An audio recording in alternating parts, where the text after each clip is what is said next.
दोस्तों आज के इस वीडियो में हम लोग जानेंगे कि आर ओ एग्ज़ाम के लिए हिंदी सब्जेक्ट के लिए सबसे अच्छी किताब कौन सी है जिसको पढ़कर आप मैक्सिमम स्कोर कर सकते हैं। साथ ही साथ में इस एग्ज़ाम के लिए प्रीलिम्स और मेंस में हिंदी का एग्ज़ाम पैटर्न क्या है और हिंदी का पूरा सिलेबस क्या है, आज की इस वीडियो में जानेंगे।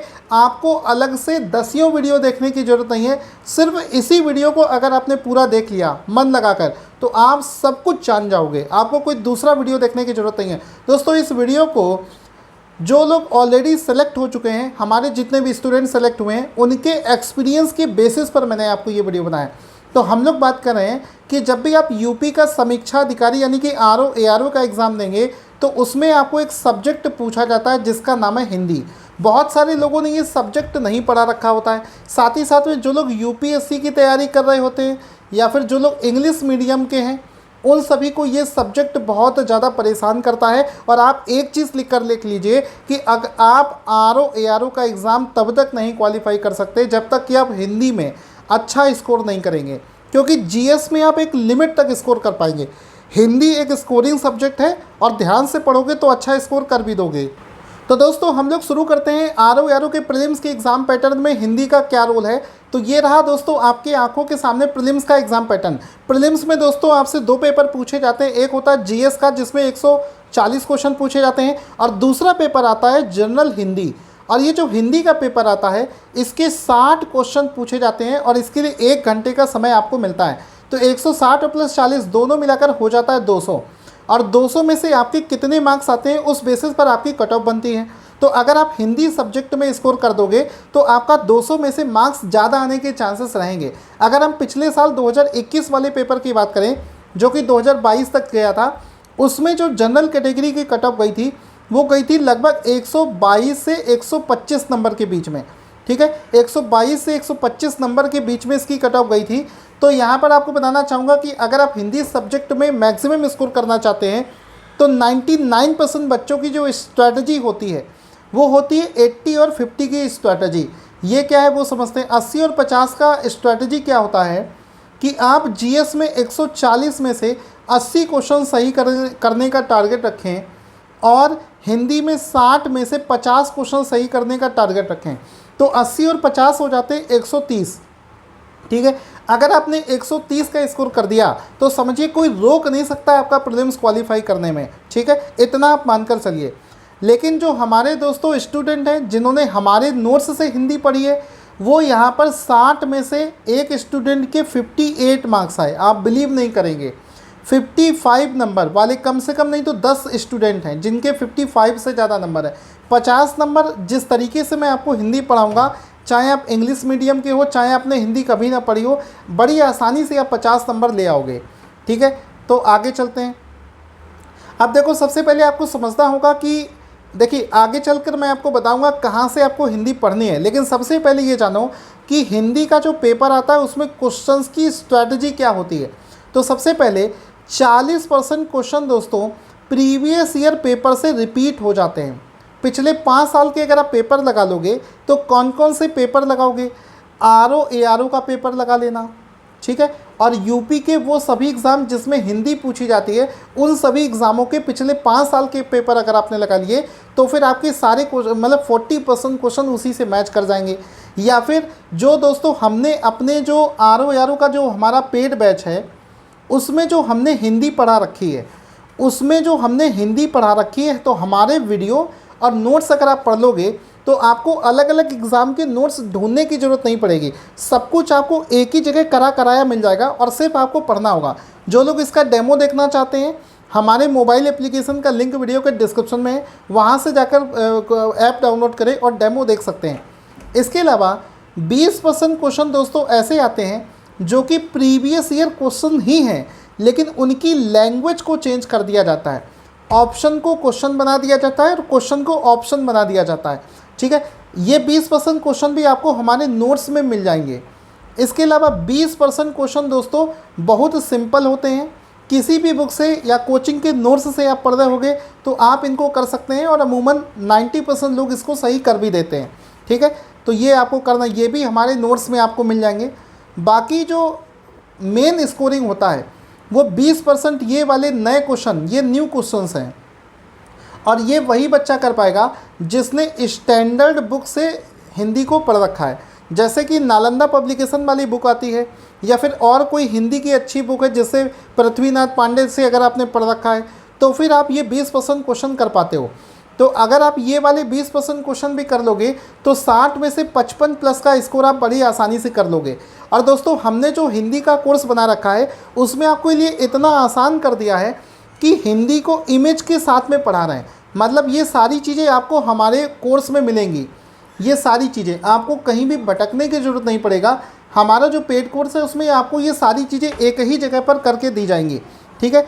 साथ ही साथ में हमारा जो हिंदी पढ़ाने का तरीका है उसमें हम हिंदी किसी भी शब्द को जब समझाते हैं तो उसका इंग्लिश में क्या मतलब होता है वो भी समझा देते हैं। उस केस में क्या होता है कि आपकी अंडरस्टैंडिंग बढ़ती है, बाकी जो इंग्लिश मीडियम वाले बच्चे हैं उनको एक बेटर अंडरस्टैंडिंग मिलती है। तो अब देखते हैं कि आर ए आर ओ में हिंदी का सिलेबस क्या होता है। आप जानेंगे कि हिंदी आर ओ में 60 नंबर की प्रीलिम्स में पूछी जाती है, तो उस 60 नंबर के लिए सिलेबस क्या होता है। तो आप देख सकते हैं सिलेबस ये होता है कि कुल 10-10 नंबर के 6 टॉपिक पूछे जाते हैं। 10, 10, 20, 30, 40, 50, 60 पूरी हिंदी नहीं पूछी जाती, केवल ये 6 टॉपिक पूछे जाते हैं। विलोम शब्द 10 नंबर के, वाक्य एवं वर्तनी शुद्धि 10 नंबर की, अनेक शब्दों में एक शब्द 10 नंबर का, तद्भव तत्सम 10 नंबर का, विशेष और विशेषण 10 का, पर्यायवाची 10 का। तो 10, 10, 20, 30, 40, 50, 60 ये 60 क्वेश्चन दोस्तों हो जाते हैं। सिर्फ 6 टॉपिक पे अगर कमांड कर लोगे ना हिंदी में, आपका सिंगल क्वेश्चन गलत नहीं होगा। और जिस तरीके से मैं दोस्तों आपको पढ़ा रहा हूँ, आप डेमो देखिए, आप खुद कहोगे कि सर वाकई एक सिंगल क्वेश्चन गलत नहीं होगा जिस तरीके से आप पढ़ा रहे हो। अब देखो मेंस का पैटर्न समझो, पहले मेंस का पूरा पैटर्न देखो, फिर देखेंगे हिंदी कहाँ पूछी जाती है। देखो मेंस का पूरा पेपर होता है 400 नंबर का, जिसमें से 120 नंबर का 2 घंटे में करना होता है जीएस, ठीक है। इसके बाद में हिंदी में 3 निबंध लिखने को आते हैं 40-40 नंबर के, 40 × 3 120 नंबर के 3 निबंध आते हैं।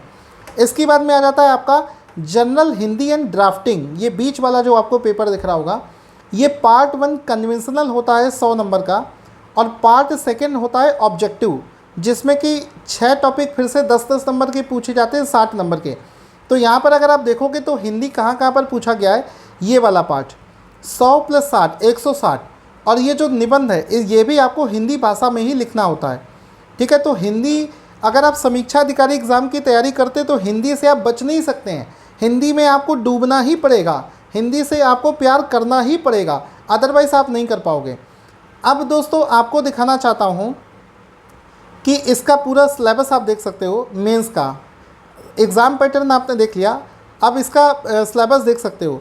देखिए यहाँ पर जो ये 100 नंबर का पेपर आता है, ये वाला जो 100 नंबर का पेपर है, और ये 60 नंबर का, ये 60 नंबर तो आप जान गए ऑब्जेक्टिव आता है। यहाँ पर आपको दिखा दूँ, ये देखिए ये 60 नंबर का ये पेपर है। 12, 12, 12, 12, 12, 12, 12 के 5 सब्जेक्ट आते हैं, 12 पंचे 60, 60 नंबर ये हो गए। और वो जो 100 नंबर है उसमें आप देख सकते हो क्या क्या आता है। एक तो गद्यांश आता है, 21 नंबर का गद्यांश होता है। सरकारी पत्र आता है 15 नंबर का, ठीक है। पत्राचार आता है 24 नंबर का, ठीक है। सारणी बनाकर ये तो सारणी बनाकर लिखनी होती है। इसके बाद में 10, 10 और 10 नंबर के 3 ये शब्दावली आती है, और कंप्यूटर ज्ञान। कुल मिलाकर ये 100 मार्क्स का पेपर यहाँ पर हो जाता है, ठीक है। तो इतना आपको याद रखना है।